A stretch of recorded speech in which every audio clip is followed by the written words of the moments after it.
ഇപ്പോൾ ഒരു ബോട്ടിലെടുത്തിട്ട് ഞാനതിൽ ബ്ലാക്ക് അക്രലിക് പെയിൻറ്റ് അടിച്ചു വെച്ചിട്ടുണ്ട്. അത് നന്നായിട്ട് ഉണങ്ങിയിട്ട് നമ്മൾക്കതിലേക്ക് ക്ലിയർ വാർണിഷ് അടിച്ചു കൊടുക്കാം. ക്ലിയർ വാർണിഷ് അടിച്ച് അത് ഡ്രൈ ആക്കി വയ്ക്കാം. അത് കഴിഞ്ഞിട്ട് ഞാനിപ്പോൾ എടുത്തിരിക്കുന്നത് ഇത് ബബിൾ റാപ്പാണ്. ഇതെടുത്ത് നമ്മൾ ഒരു ഫ്ലവറിൻ്റെ ഷേപ്പിലേക്ക് കട്ട് ചെയ്തെടുക്കാൻ പോവാണ്. അത് ആക്ച്വലി ഒരു ഫ്ലവറിൻ്റെ ഷേപ്പിലാണ് അതിൻ്റെ ബബിൾസ് വന്നേക്കണത്. നമുക്ക് ഈസി ആയിട്ട് കട്ട് ചെയ്തെടുക്കാം. ഒരു ബുദ്ധിമുട്ടുമില്ല, നല്ല നീറ്റായിട്ട് നമുക്കത് കട്ട് ചെയ്തെടുക്കാൻ പറ്റും.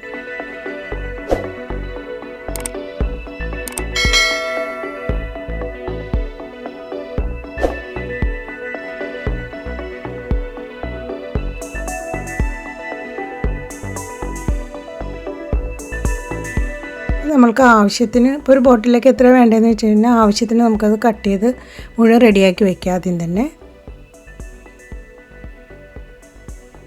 എന്നിട്ട് നമ്മളത് ഞാനിപ്പോൾ ഒരു കളർ എടുത്തിരിക്കുന്ന ഒരു പീച്ച് കളർ ഞാൻ മിക്സ് ചെയ്തെടുക്കുകയാണ് ചെയ്തത്. യെല്ലോയും വൈറ്റും റെഡും കൂടെ എടുത്തിട്ട് അതിലേക്ക് നമ്മൾക്ക് ഏതെങ്കിലും ഇഷ്ടമുള്ള കളർ കൊടുക്കാം. അപ്പോൾ മജന്ത കൊടുക്കുക. കുറച്ച് ഡാർക്ക് കളർ ബ്ലാക്ക് ആയതുകൊണ്ട് നമുക്ക് ഏത് കളറാണെങ്കിലും അതിൽ ഓക്കെയാണ്. അപ്പോൾ ബ്ലാക്കിലേക്ക് പറ്റുന്ന കളർ നോക്കിയിട്ട് നമുക്ക് എടുക്കാം. എന്നിട്ട് അതിലേക്ക് ബ്രഷ് കൊണ്ട് തന്നെ എല്ലാത്തിലും പെയിൻ്റ് അടിച്ച് വയ്ക്കുക. അക്രിലിക് കളർ അല്ലെങ്കിൽ ഫാബ്രിക് പെയിൻറ്റ് ഏതാണെങ്കിലും കുഴപ്പമില്ല, നമുക്കത് ഏത് പെയിൻറ്റ് വേണമെങ്കിലും യൂസ് ചെയ്യാം. എന്നിട്ട് നമുക്ക് ഫെവിക്കോള് ഏതെങ്കിലും വൈറ്റ് ഗ്ലൂ എടുത്തിട്ട് നമുക്ക് ഓരോന്ന് സ്റ്റിക്ക് ചെയ്ത് കൊടുക്കാം. ഇപ്പോൾ നമുക്ക് ബബിൾ റാപ്പൊക്കെ ഇഷ്ടം പോലെ കിട്ടുമല്ലോ, അപ്പോൾ അതുകൊണ്ട് ആവശ്യത്തിനെടുത്ത് അതിൻ്റെ ഷേപ്പിൽ കട്ട് ചെയ്തെടുത്ത് വളരെ എളുപ്പത്തിൽ നമുക്ക് ചെയ്യാൻ പറ്റും. പ്രത്യേകിച്ച് വലിയ ബുദ്ധിമുട്ടുള്ള കാര്യമല്ല അത്. ഇപ്പോൾ ബോട്ടിലെ ഷേപ്പ് അനുസരിച്ച് നമ്മൾക്ക് ഇഷ്ടമുള്ള രീതിയിലേക്ക് അതിനെ സ്റ്റിക്ക് ചെയ്ത് കൊടുക്കാം. ഇപ്പോൾ റൗണ്ടായിട്ടുള്ള ബോട്ടിലൊക്കെ കിട്ടുവാണെങ്കിൽ അതിനകത്ത് നമുക്ക് ഫ്ലവറിൻ്റെ ഷേപ്പിലൊക്കെ തന്നെ വീണ്ടും അതിനെ സ്റ്റിക്ക് ചെയ്ത് വയ്ക്കാം.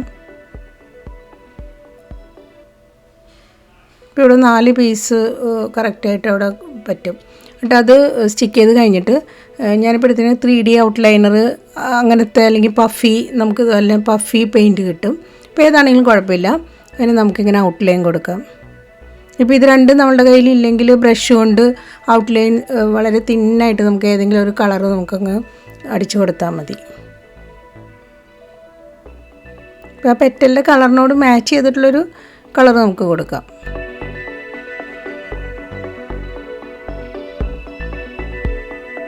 ഇത് ഉണങ്ങാൻ കുറച്ച് ടൈം എടുക്കും. അപ്പോൾ അത് നമ്മൾ സൂക്ഷിച്ചത് ഉണക്കാൻ വയ്ക്കണത്.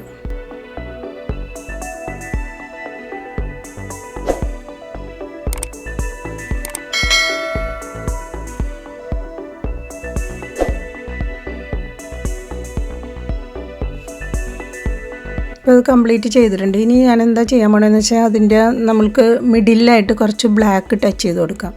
അപ്പോൾ അതിൻ്റെ മിഡിലുള്ള ആ ബബിളിൽ കൊണ്ടുപോയിട്ട് നമ്മൾ ബ്ലാക്ക് ബ്രഷ് വെച്ചിട്ട് പതുക്കെ ടച്ച് ചെയ്ത് കൊടുക്കണം.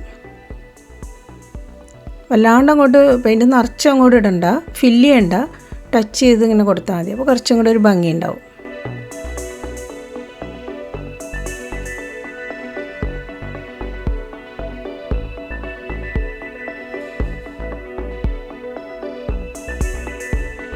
ഇത് കംപ്ലീറ്റ് ചെയ്തിട്ടുണ്ട്.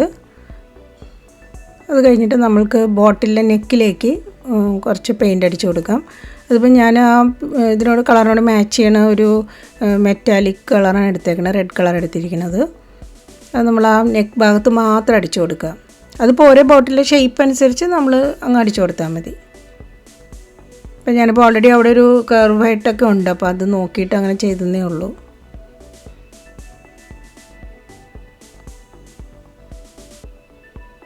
ആ ബ്രഷ് കൊണ്ട് ഇങ്ങനെ ഔട്ട്ലൈൻ ഇട്ടിട്ട് നമ്മൾക്കത് ഫില്ല് ചെയ്ത് കൊടുക്കാം.